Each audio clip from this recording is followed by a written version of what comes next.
I'm New York Times Metro reporter Jeff May, sitting in for Sam Roberts. On this program, we feature leading newsmakers and the New York Times journalists who cover them. This week, we'll take a look at a new series from the New York Times that shines a spotlight on the current threat of nuclear conflict. New York Times Opinion correspondent and At the Brink series lead writer William Hennigan will join us. But first, writing for the New York Times Opinion section this week, the Manhattan Institute's Nicole Gelinas has put out a search for a missing person, Mayor Eric Adams. At the midpoint of his tenure, he faces widespread criticism of his administrative style and achievement, as well as a variety of personal scandals. Ms. Gelinas joins us now to discuss the uphill battle the mayor faces as an incumbent candidate next year.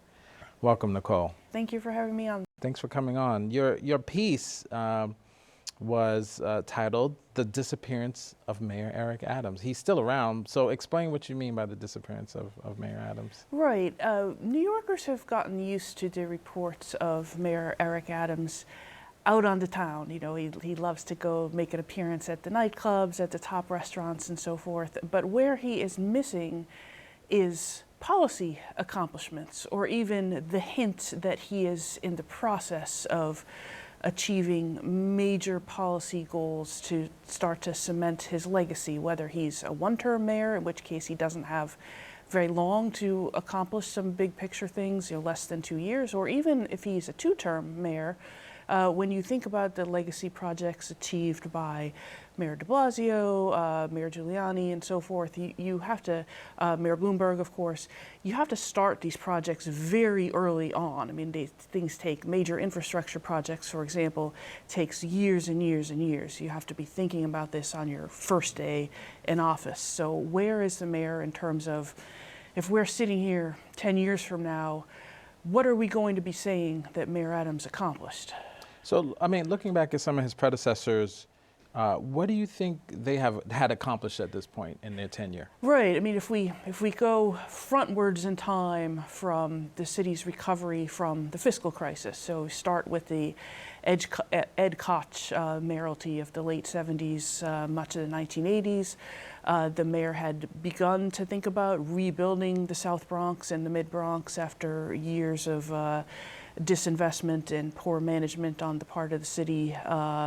If you think about Mayor Dinkins, who followed Mayor Koch, he increased the size of the police department. People forget that when Dinkins ran, he ran against Rudolph Giuliani. So Dinkins actually ran a law and order, tough on crime campaign in 1989. He followed through by successfully getting the state legislature and the city council to enact a tax increase to pay for more police. That kind of set the stage for Mayor Giuliani, who reduced the number of murders by 40% in his first 2 years, a figure that many people would have thought was impossible. You go into Mayor Bloomberg, who helped the city recover from 9/11, but Mayor Bloomberg also planned and initiated several major infrastructure projects that he had to start early on. The extension of the number 7 train. He also gained mayoral control of the school system. So that was a concrete accomplishment.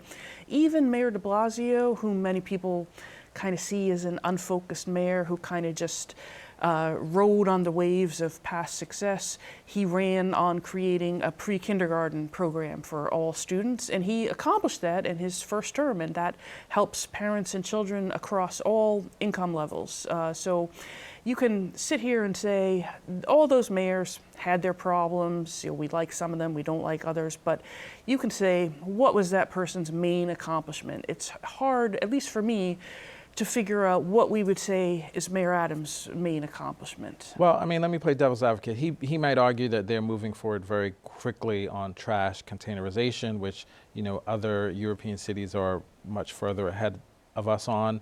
There's a zoning amendment he has coming up that he says will create more affordable housing. Are those things not the sort of accomplishments that he could claim that would put him in categories as past mayors? Yeah, no, I think those are both very reasonable points. And with the zoning, some of this is now in the hands of the ULURP process and environmental review, and that will take a while, and then it goes to the city council.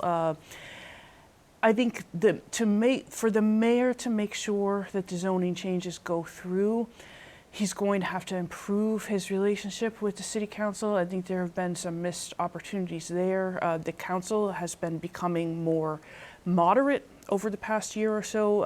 About a dozen or so council members quit the progressive coalition of the council. They were a little bit queasy at the left-wing direction of the progressive coalition. The mayor could have peeled some of these people off and maybe avoided their override of his 2 public safety vetoes. Doesn't seem like he tried to do that. You know, sort of not the normal, you know, what do you want for your district? I'll give you that if you will consider at least abstaining from the vetoed vote. So he's not, you know, ironically, considering he had a claim to being very politically astute. He doesn't seem very politically astute with the council. And the containerization of the trash, I think that does have potential to be a big legacy for him, but all they've done so far is require the businesses in the city to buy these bins to put the trash in. If you walk up and down the streets in the evening hours, they're not sealing up the bins. I mean, they have to be sealed to have an impact against the rat infiltration. The garbage is overflowing the bins. The big problem here is we still make too much garbage. If we don't reduce the amount of garbage that we make, it's just going to be a city lined with these bins. I mean, the garbage just does not fit in the bins. So, yes, he should get some credit for doing step 1, but this is like a 25-step process, and that one step is most likely the easiest step. So I do hope he goes further with that, but I think it's too early to say, oh yeah, he accomplished containerization, whereas it would not be too early to say, oh yeah, de Blasio accomplished pre-K at this point in the term. Yeah, I mean, certainly advocates have questioned the rollback of composting and other measures designed to reduce trash. But let me ask you, the mayor took office, you know, in the pandemic was still going on. We were still feeling the effects of that. And he has, in the last 2 years, we've inherited an influx of migrants. Over 180,000 migrants have come through the city, at least so far. I'm wondering, do you think those issues contribute to what you see as the state of his current administration? Oh yes, Jeff. I think there's no question that he inherited a bad situation, and he ran because he was the one candidate among the 4 major primary candidates who acknowledged the public's fears and anxieties. You know, the public was very worried about the increase in violent crime from 2020 and 2021. The other 3 candidates just weren't talking about that as much as candidate Adams was at the time, talking about how to bring commuters back to Midtown and downtown New York. So yes, he faced a terrible situation in early 22.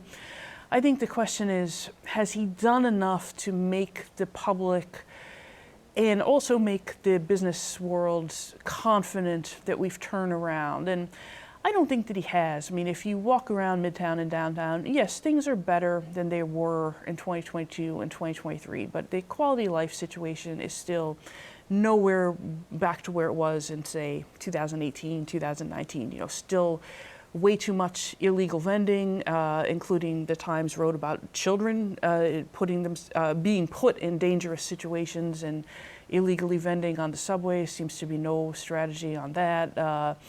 The migrant situation, he still has no workable strategy on how many migrants can the city realistically house and for how long. There's no exit strategy to housing tens of thousands of migrants in expensive hotel settings. No, he didn't create the problem, but he still hasn't shown what is the blueprint of what does this look like 3 years from now. So we are better in terms of the violent crime situation, particularly the number of murders. That's good. But in terms of if I'm looking to rent commercial space in Manhattan, am I confident enough to do that or not? We're still losing population. So that in itself is not a good sign. Sure. I mean, the mayor's campaign has been under federal investigation, and multiple people who were close to him have also been caught up in various investigations. I'm wondering how much of what you're talking about in terms of the mayoral accomplishments are self-inflicted. Well, I think it's clear that it's been a distraction for him. I mean, the day last fall when his chief campaign fundraiser, when her home was raided by federal investigators, the mayor was on his way to Washington to talk to top White House officials about the migrant crisis. He turned around and rushed home, even though he was already in Washington. I think a lot of people found that very strange. You know, there was no reason for him to come home. He wasn't needed. He said he wanted to comfort this person, but that also raised questions about, are you if you're talking to her on this day, are you interfering in the investigation? I mean, that was very strange, and it showed that it is affecting his ability to do his job. I mean, that was just a gift to, whatever you want to say about the coincidence of the raid happening on that day, for the Biden administration to be able to say, look, this guy can't even focus on the job because of this investigation. And so the migrant crisis is certainly not Washington's fault, it's the city's fault. I mean, that was kind of an easy win that he gave up to them. And as this investigation on multiple fronts progresses, whether it's possible illegal donations from Turkish donors, from Chinese donors, if the big question that Adams is asking the Biden administration on the migrants is, we want more money. He's doing all of these no-bid contracts to house the migrants. There are a lot of questions about why he's not doing competitive bidding. A lot of issues with how he's chosen these bidders. So there's no hint that there is a corruption there, but one cannot be blamed for thinking, if these practices have surrounded him his entire career, is there a real risk in giving the city tens of billions of dollars to help with the migrant crisis? Is this money being spent well? We have a minute or so left. I'm wondering, how would you diagnose the flaws in this administration? Why doesn't he have a significant accomplishment, as you mentioned, as some of the other mayors? What's happening in the administration itself that you think is affecting that? I think there's two main flaws. One is that his immediate experience prior to becoming mayor was as the Brooklyn Borough President. This is an entirely ceremonial post. So if you're a Brooklyn Borough President, it's okay to do a press conference every day on a different issue and highlight things you're worried about, good ideas that you think people should implement. And you don't really have to follow through because there's nothing, you don't have any responsibility. And then you look back before that in the state Senate, one of many, many legislative officials. You're not really accountable for results. So it's a big change to become the one person accountable for what I propose at a press conference every day. So I think that's one. And I think the second is just his long history of transactionalism and being advised by a small, cliquish coterie of top people who have been loyal to him for many decades in some cases. I mean, it kind of oddly reminds me of the George W. Bush administration, where he kept people around him because they had been loyal to him, but they were not serving him very well.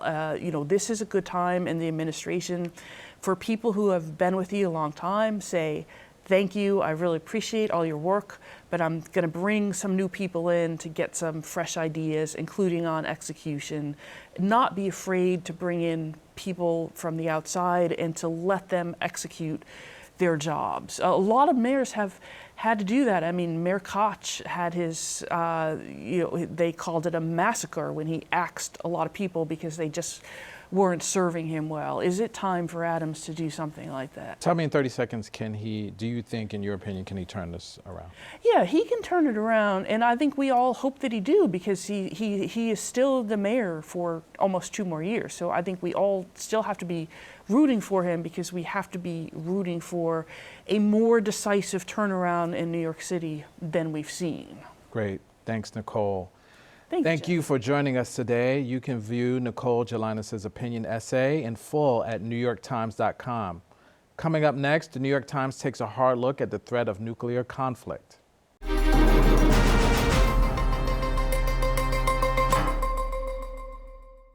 This month, the New York Times launched an alarming new opinion series entitled At the Brink. To see it as alarming would be the point. The war in Ukraine, the conflict in the Persian Gulf, and bubbling tensions over the Taiwan Strait and the Korean Peninsula have all contributed to what experts now see as the most serious threat of nuclear conflict the U.S. has ever faced. New York Times opinion correspondent and the lead writer for the series, William Hennigan, joins us now to discuss his work and its mission. Welcome, Bill. Thank you. My pleasure. You know, just congratulations on a great series, first of all. It reminded me, I'm old enough to remember that movie, The Day After, that scared the living daylights out of me when I was an elementary school student. Your series really sort of felt like that there was a real urgency. Tell me why you decided that the series needed to happen now. Yeah, it's funny you bring up The Day After. You know, in '83, there was a similar geopolitical place, right, where there was high tensions between the Reagan administration and the Soviet Union. And so, you know, we felt that this time was the right time to launch this series because of the continual threats that are coming out of Moscow regarding the Ukraine conflict. I mean, just as recently as yesterday, you know, Russian President Vladimir Putin was rattling the nuclear saber again. You know, and there's also this other intersection that's coming. You know, all nuclear powers are currently modernizing and enhancing their arsenals at this point. The second thing is that all those guardrails that were established during the Cold War, the various agreements, the arms control agreements that were established, that's all unwound, and we're down to one remaining agreement, the New START Treaty, and that's going to sunset within less than 2 years. And so, you know, all of these things happening at this moment led us to believe that this was the right time to begin running. Let's go back to Russia for a moment. They have a known history of making nuclear threats. As you said, he just recently, the other day, said that if Vladimir Putin said that if Russia's sovereignty was threatened, there was a potential for nuclear action. He's threatened nuclear action in relation to the war in Ukraine. What's happening there, and how serious is this threat from Russia in terms of the use of nuclear weapons? You know, it's kind of a paradox of the nuclear threat when it comes to Ukraine. You know, when Russia is on the march and they're doing well on the battlefield, the threat declines, and that's where we're at right now. But if the momentum swings back in Ukraine's favor, and they're on the march, and Vladimir Putin feels threatened, then you know that's when the threat of nuclear use rises. Right. And a couple of weeks ago, there was concern from the U.S. intelligence community about the potential for some sort of space-based nuclear weapon from Russia. That seems to be a whole new front, a whole new level of concern. How concerned should we be about the idea of nuclear weapons in space now?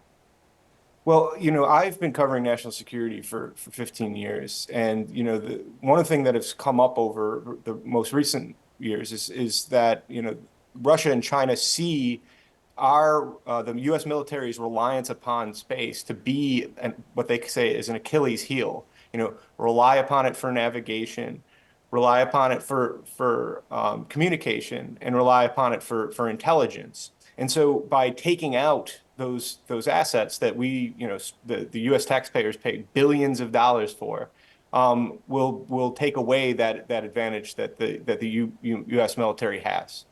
So it's a legitimate and rising threat. Bill, I thought one of the great things your series did was describe the destruction that would be caused if a nuclear weapon were to be detonated. You did a great audio piece that described the destruction that would occur. I'm wondering, do you think the public is really aware of how awful and how vast the destruction would be if a nuclear device were to be detonated? I don't. And I think a whole generation of Americans and Europeans have come of age without really worrying about the potential of nuclear use. And so, on one hand, you have people that think that, a nuclear weapon is a hydrogen weapon, a city destroying Armageddon, type of device.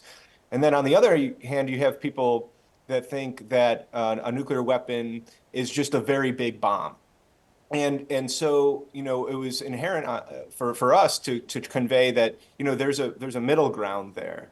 A tactical nuclear weapon, which is, designed to be used on the battlefield, which would have such devastating effects beyond just the physical, right? I mean, it would also have a cascading domino effect on the economy and the environment and trade and food and aviation travel, all of those things that, we remember happening with something like a 9/11 type of event. And so even for people who survived a nuclear detonation, the effects would continue even if you're not in the parts of the world that where the weapon was detonated. Correct. So, for Ukraine, for instance, Ukraine is known as the breadbasket of Europe, and they export grain all over the world, but, primarily to North Africa and the Middle East. And places like that, even if, like, let's say that the bomb didn't even go off close to, where the grain was coming from, the fear of that would be enough for those nations to not want to have that grain anywhere near their countries. And so that's the sort of thing that would cause these follow-on effects, these ripple effects across the globe. One thing that also I learned from your piece and was surprised to know is that given the destructive capacity of a nuclear weapon in the United States, the president really has sole authority to decide whether to launch one of these missiles. How did that come about? And should the president have sole authority to do something that would surely might mean the end of humanity?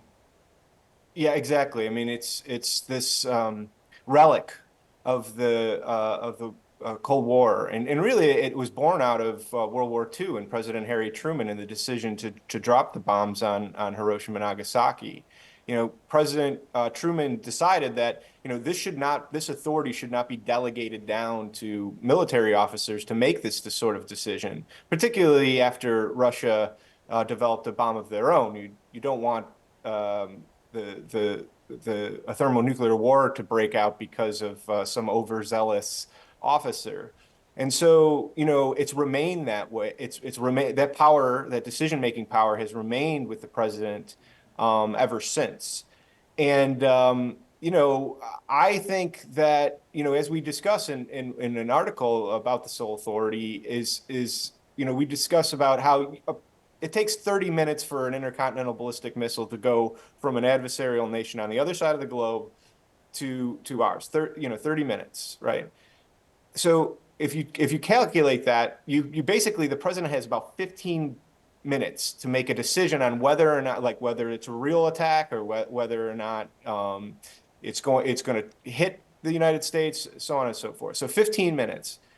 And, in that 15 minutes, I think it doesn't make a lot of sense to try to complicate the decision-making power on whether, that our potential Armageddon decision. Anybody with a spouse can say, can tell you that it takes more than 15 minutes to come to a conclusion on where to go to dinner at night. So I think for 15 minutes there makes good sense. But, when it comes to the first use of a nuclear weapon, deciding to launch one before our adversary, I think that we should definitely include other senior members of the administration or members of Congress or courts I suggest that we should have two officials within the administration. These are people that a president would consult in any case, and have them have an up or down vote on whether or not to use a nuclear weapon first. We have a presidential election coming up. Both the major parties have chosen their